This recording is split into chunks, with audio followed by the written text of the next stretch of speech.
Halo teman-teman, kembali lagi di channel Maulia Soleman. Nah, di video kali ini kita akan membahas tentang bagaimana caranya pemijahan ikan koi. Perlu diketahui ikan koi ini pemijahannya agak susah ya teman-teman. Dia nggak bisa memijahkan sendiri di kolam.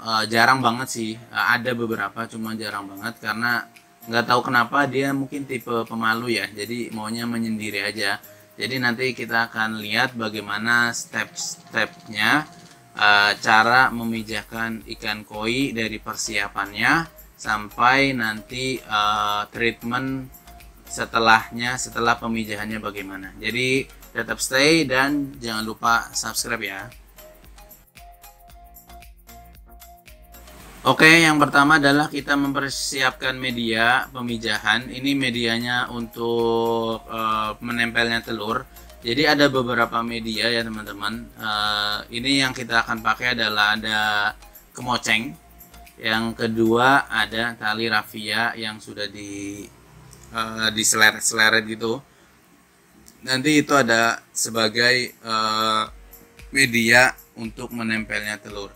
Biasanya orang-orang juga pakai, yang sering sih biasanya pakai ini ya, ijuk, atau mungkin ada yang namanya kakaban ijuk, atau yang biasanya itu ada paranet yang biasa buat anggrek, itu juga bisa dipakai. Tapi ini kita yang pakai yang simple aja, kita pakai kemoceng dan ada tali rafia. Sebelumnya kita rendam dulu medianya supaya tidak beracun. Ya, supaya tidak ada kotoran-kotoran yang nanti masuk di kolam pemijahan.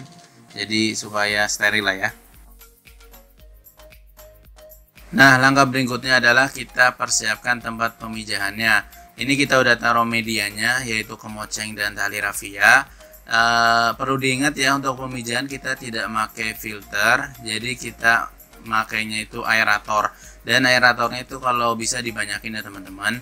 Dan untuk airnya itu jangan terlalu tinggi, paling nggak sepunggung dari koinya, tenggelam koinya lah sepunggung, atau paling maksimal sih katanya 50 cm ya, supaya nanti mereka gampang untuk memijah. Langkah berikutnya adalah kita memilih indukan jantan dan betina. Jadi nanti kita pilih satu indukan betina, dan ya kalau di sini kita akan memilih 3 indukan jantan. Biasanya sih 1:2, ada juga yang 1:1, tergantung ukuran jantan dan betinanya. Kalau jantannya udah lumayan gede ya bisa satu aja ya. Nah, ciri-ciri jantan dan betina ikan koi itu bisa dilihat. Yang pertama itu dari bodinya. Kalau bodinya itu bulat dan seperti koi hamil, itu berarti dia betina. Kalau jantan itu cenderung dia memanjang dan ramping. Terus yang kedua itu bisa dilihat dari sirip dayungnya. Kalau sirip dayungnya diraba itu ada seperti pasir, gerinjil-gerinjil gitu, kasar lah ya, itu berarti dia adalah jantan. Terus yang ketiga dilihat dari permukaan samping insang. Kalau dia juga ada berasa seperti pasir gitu, kasar, berarti dia adalah jantan. Dan yang paling yang paling benar, yang paling manjur adalah melihat dari apa yang keluar dari kemaluannya. Jadi kalau kita urut kemaluannya, kalau yang keluar adalah cairan sperma warna putih, berarti dia jantan. Kalau sebaliknya yang keluar biasanya itu ada kotoran, itu berarti betina. Tapi sebenarnya gampang aja, tinggal dilihat. Untuk screening awalnya bisa dilihat dari bagian tubuhnya, bodinya, yang kedua dari siripnya, dan yang ketiga dari insangnya. Itu udah lumayan kelihatan mana jantan dan mana betinanya. Jadi menurut teman-teman, kalau dari koi-koi ini mana yang betina dan mana yang jantan, bisa di komen di kolom komentar ya teman-teman. Nanti kita pastikan mana yang benar dan mana yang salah. Nah, ini adalah percobaan pertama kita. Kita memasukkan 2 indukan betina dan 4 indukan jantan, dan akhirnya gagal. Kita sih suspeknya karena terlalu banyak ikannya, jadi mungkin mereka tidak mau memijah, dan mungkin mereka merasa nyaman jadi karena banyak temannya gitu. Karena untuk memijah itu mereka harus dibuat seperti terancam, jadi mereka akan mudah meninggalkan keturunan. Makanya kita pakai juga ini adalah airnya air baru, bukan air dari air kolam. Jadi mungkin mereka merasa nyaman, temannya banyak dan tidak mau memijah. Itu suspek kita sih kan, untuk percobaan pertama. Kenapa percobaan pertama gagal?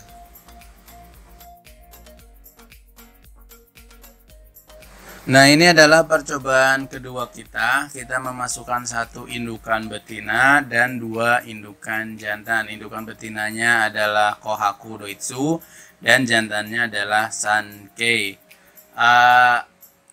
Semoga ini berhasil, karena yang suspek kita sebelumnya itu kan karena kebanyakan, ini karena hanya 2 jantan dan 1 betina. Semoga mereka mau memijah dengan kondisi seperti ini.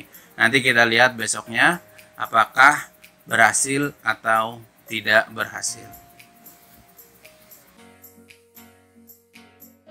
Nah, keesokan harinya seperti ini teman-teman. Jadi tidak ada busa dan tidak ada bau amis dari sperma, jadi dia ikannya tidak memijah. Karena biasanya kalau ada pemijahan itu banyak busa di dalam kolam dan baunya lumayan amis. Jadi ini kita kembali gagal di percobaan kedua. Suspek kita sih karena kita memasukkannya mungkin terlalu terlalu sore. Ini karena kita memasukkan itu sekitar jam 4 atau jam 5, mau setengah 6 lah sebenarnya. Jadi mungkin terlalu sore, jadi waktunya kurang panjang untuk mereka untuk memijah.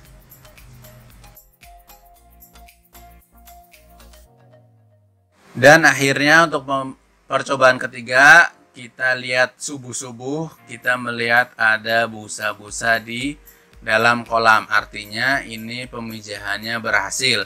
Kita melakukan 1 pemijahan dengan 1 betina dan 3 jantan. Betinanya adalah Tancho Kohaku, jantannya ada Kohaku, Susui, dan Sankei. Dan alhamdulillah berhasil. Jadi nanti bisa dilihat ya teman-teman, ini banyak busa di kolam, artinya pemijahannya berhasil. Dan ini buat hati-hati aja buat teman-teman, ini baunya amis sekali. Jadi untuk yang tidak tahan amis, pakai masker atau pakai pelindung mulut lah, pelindung hidung, karena ini benar-benar baunya amis sekali karena ada telur dan sperma di mana-mana. Nah, kenapa pemijahan yang ketiga ini berhasil? Suspek kita yang pertama berarti indukannya sudah matang, terutama untuk betinanya, dan kayaknya sih cowoknya juga harus yang lebih matang juga. Jadi karena kita pakai susui itu lumayan lebih gede dan terlihat dia lebih matang. Jadi alhamdulillah berhasil. Dan yang kedua adalah kita memasukkan ini itu sekitar jam 12 siang. Jadi ada waktu banyak buat perkenalan mereka. Jadinya mungkin lebih kenal dan bisa memijah di malam harinya. Biasanya sih memijahnya itu tengah malam sampai pagi lah. Nanti kita lihat bagaimana hasilnya pagi-pagi nanti. Sekalian kita angkat ikannya.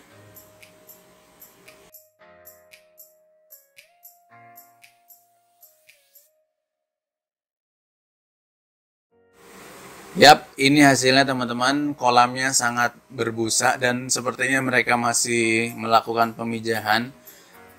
Karena ini sudah pagi sekali, nanti kita angkat ikannya. Takutnya nanti kalau terlalu lama ikannya bisa mati juga karena capek dan lebih stres kali ya. Jadi nanti takutnya ada yang mati, karena dengar-dengar ada pengalaman juga ikannya ada yang mati setelah pemijahan. Jadi nanti kita akan angkat ikannya ke kolam karantina.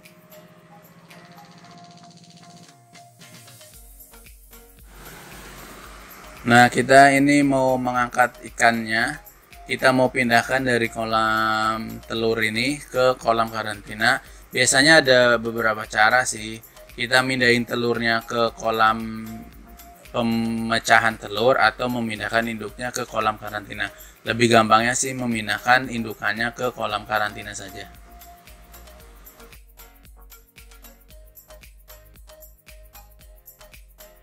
Nah, sebelum masuk kolam karantina, kita bersihkan dulu indukannya supaya jamur-jamur dan bakteri-bakteri yang ada itu mati dulu, supaya tidak ada koi yang sakit.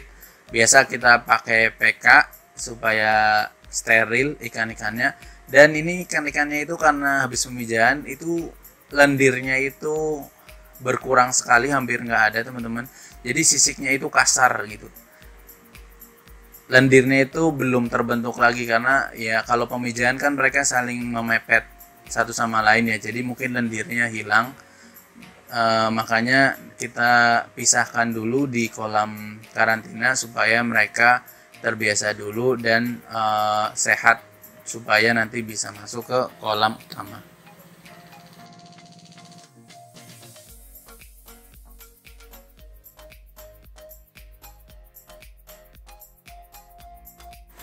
Nah, kita masukkan indukannya ke kolam karantina. Kita akan karantina sekitar 3 hari, bisa lebih tergantung kondisinya nanti apakah mereka sudah siap masuk ke kolam atau belum. Cuma ini ada kesalahan yang kita lakukan ya teman-teman. Jadi harusnya indukannya itu ketika di karantina itu dipisah, karena ternyata mereka masih kejar-kejaran walaupun di kolam karantina. Jadi lebih baik indukannya itu kalau mau dikarantina dipisah, yang betina sendiri, yang jantan sendiri.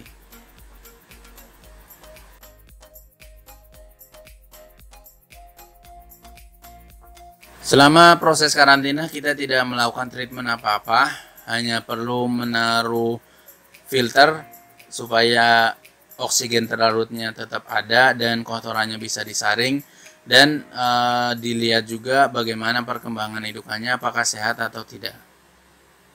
Langkah selanjutnya kita akan membersihkan kolam pemijahan. Ini baunya amis sekali, jadi kita akan bersihkan sperma-spermanya dan nanti kita akan ganti air. Jadi treatmentnya itu karena kita di sini pakainya kolam bak fiber ini, jadi tidak ada filter. Kita harus mengganti air setiap hari supaya airnya itu fresh dan tidak ada jamur yang menempel. Jadi kita akan bersihkan dulu dan akan ganti air selama biasanya 3 hari telur-telurnya akan menetas. Jadi kita akan ganti air selama 3 hari dan itu dilakukan setiap hari.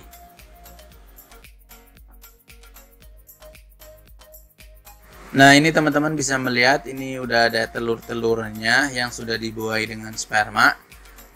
Itu terlihat banyak sekali ya menempel di kemocengnya. Semoga ini semuanya menetas.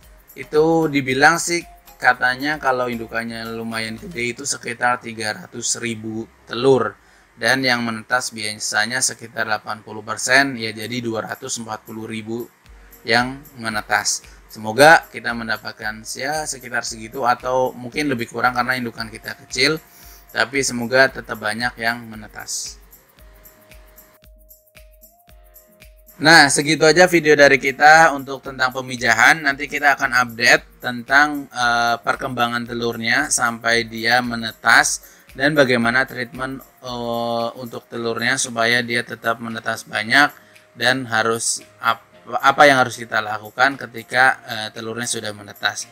Jadi tunggu video kita selanjutnya ya teman-teman, dan jangan lupa like, share, komen, dan yang paling penting jangan lupa subscribe channel kita supaya lebih berkembang dan supaya teman-teman tidak ketinggalan info selanjutnya. Oke, segitu aja ya. Terima kasih atas perhatiannya. Bye bye.